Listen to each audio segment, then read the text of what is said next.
You can't separate the man from the moments that shape him. Some scars you can see, some scars you don't. But they're all there, molding the way we move, we think, and even how we feel. Today we're going to be talking about the trauma that we carry and how it builds us, how it breaks us, and sometimes how it rewires us completely. Welcome to the bench session, where we unload the weight one session at a time. I'm Juan, and this is a space for real talk, the kind that doesn't always make it into group chats or gym conversations. There's no guests, there's no filters, it's just me, a mic, and my truth. Let's get into it, shall we? Welcome back, everybody. Here we are again, another episode of the bench session.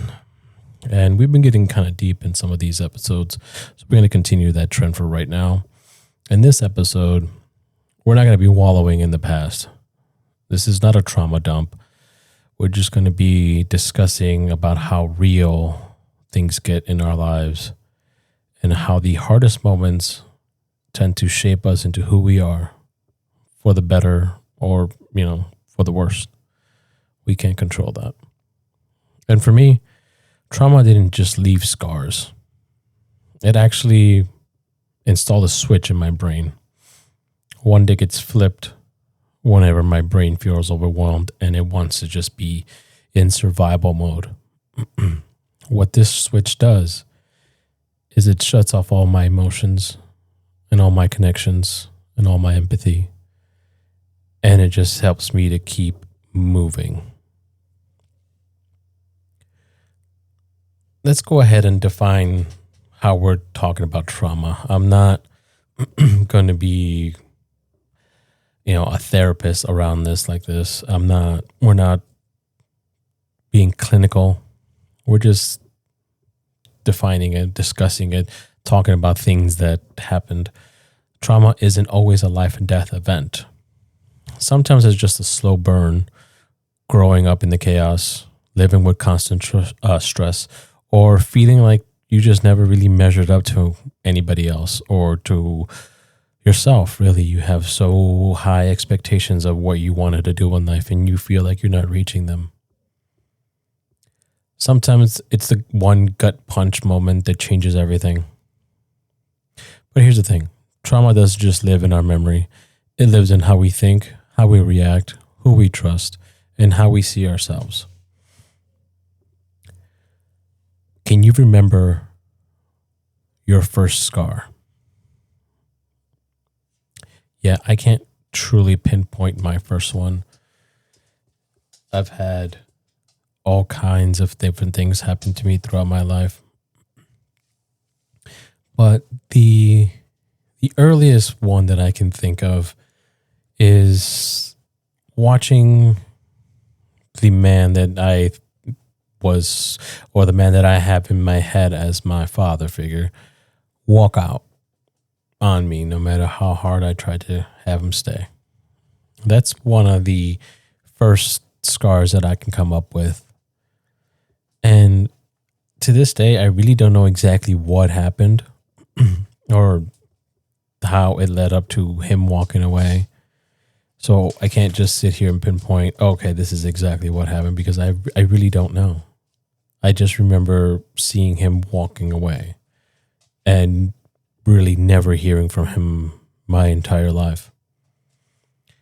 The one thing that experience has taught me is that people that you love can step in and step out of your life in an instant. And sometimes you're just left wondering why. What did I do?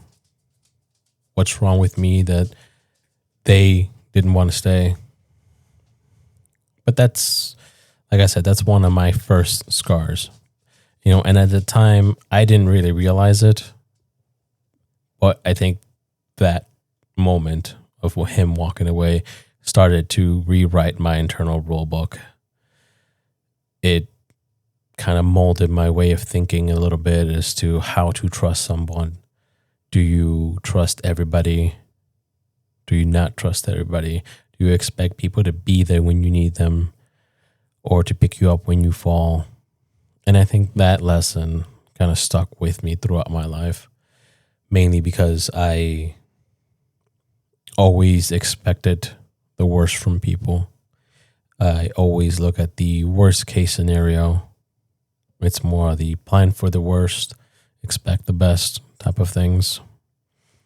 But I've always found it hard to trust people, to count on someone to be there when I need them the most.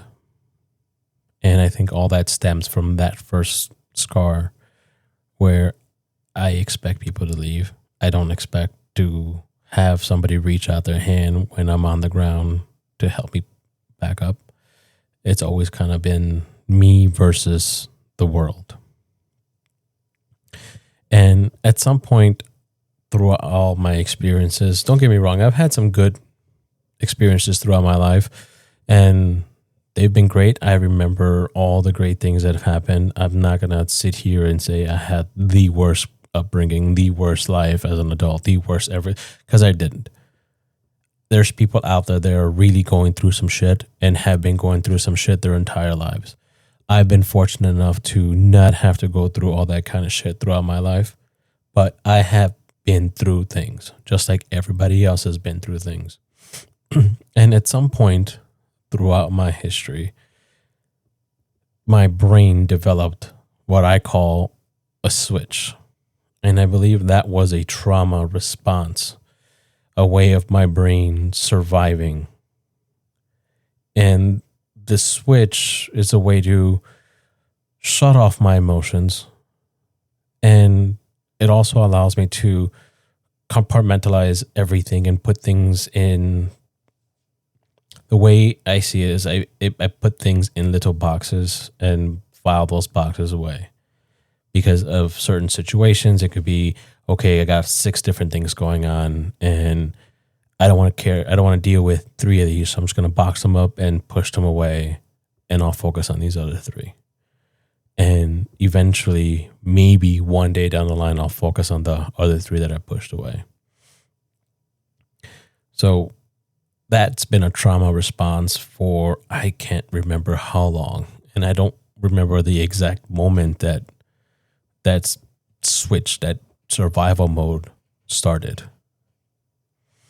And I've tried to explain it to people, and the best way I can explain it, it's like compartmentalizing on steroids. You know, this switch saved me more times than I can count. In the middle of all kinds of shit that was going on in my life, I could shut everything off and things became clear. My focus was better. I was able to pinpoint exactly what I needed to do in order to, I won't say thrive in the situation, because I don't think I thrived in it, but I survived it. I got through it. I was able to deal with all the dark shit and move forward just to get through it.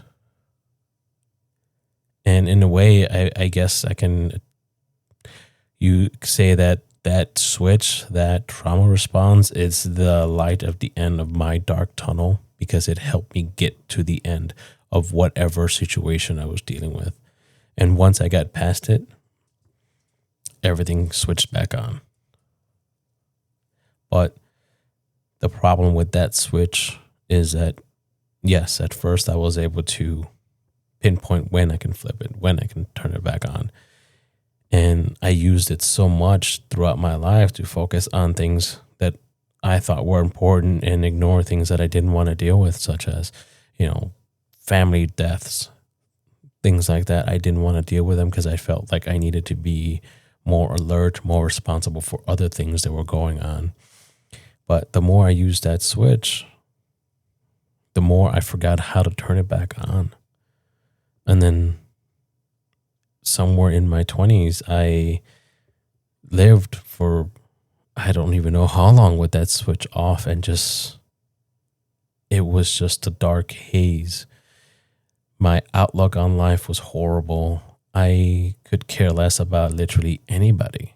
I just didn't care.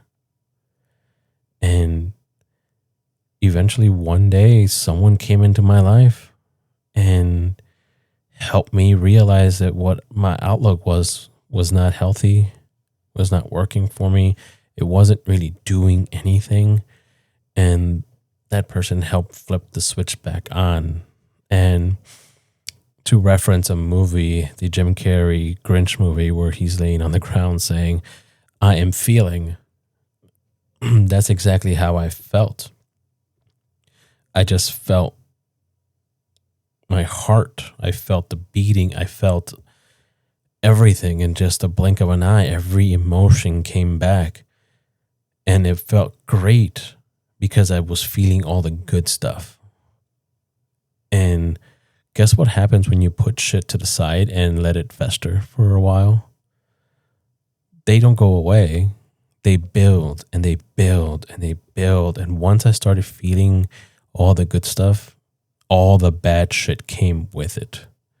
And it was a tidal wave of different kinds of negative and dark emotions that I had to deal with.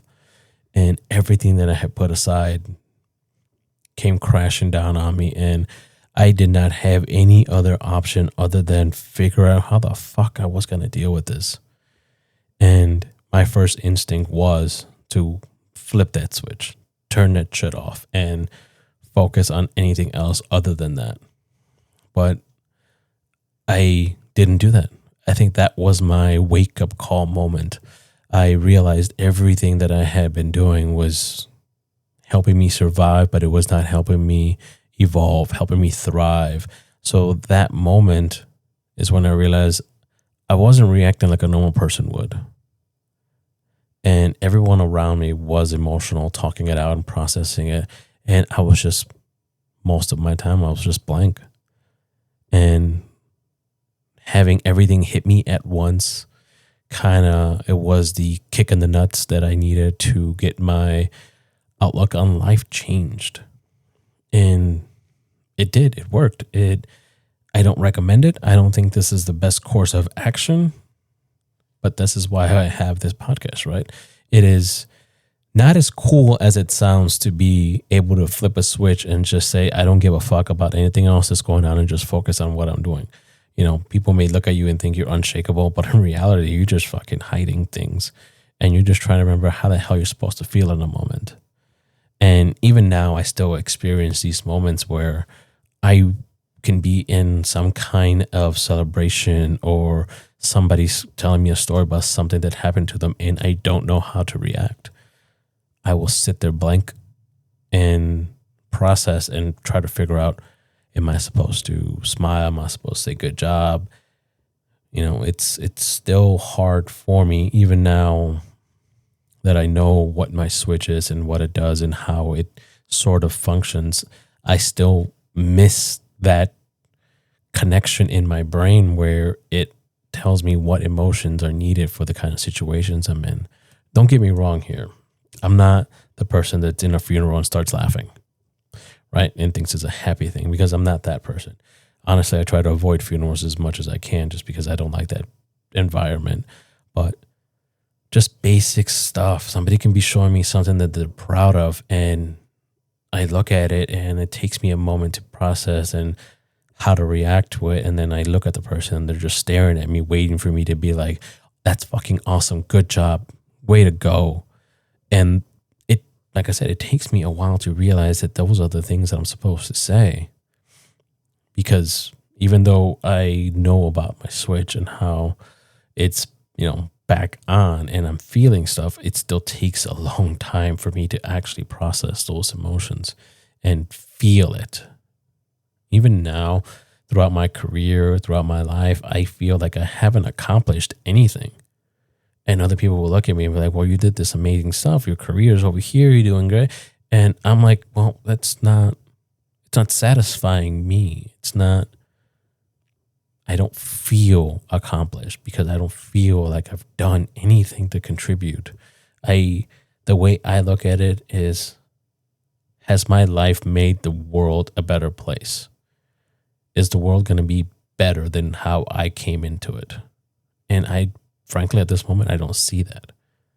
I see all the chaos. I see all the pain. I see all the anger. And I don't know how to help with that other than this podcast where we talk about it. Or at least I talk about it and you guys kind of listen to me talking. And hopefully somebody will leave me a comment and say, well, I'm going through this stuff. And then talk it out. Maybe that'll be something that we can talk about.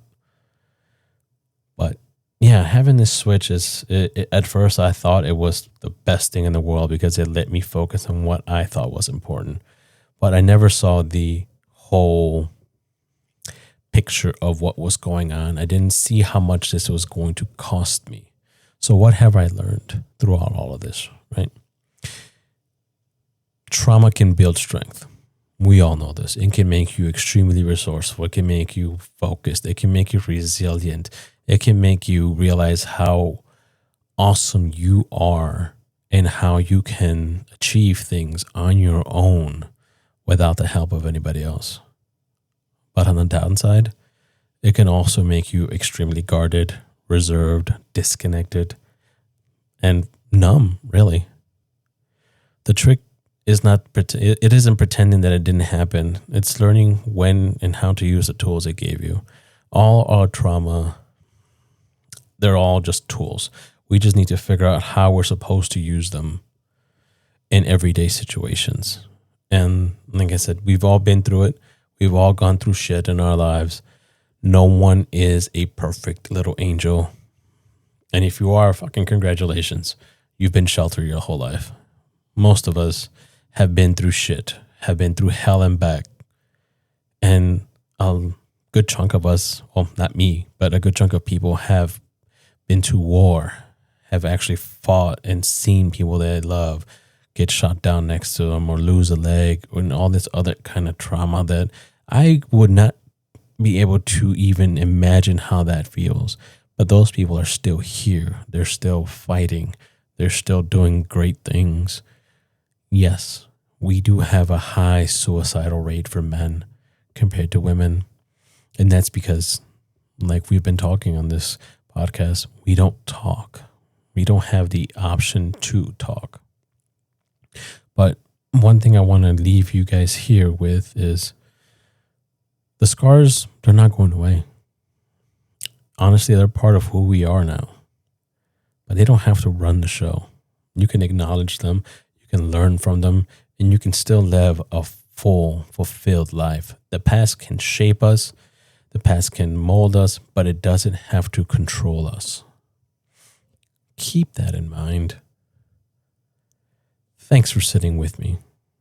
If you got your own switch or a scar that shaped you, maybe today's a day to take a closer look at what they're going through, what you're going through in your life right now, and how your trauma response is causing you to navigate through this experience or just survive it.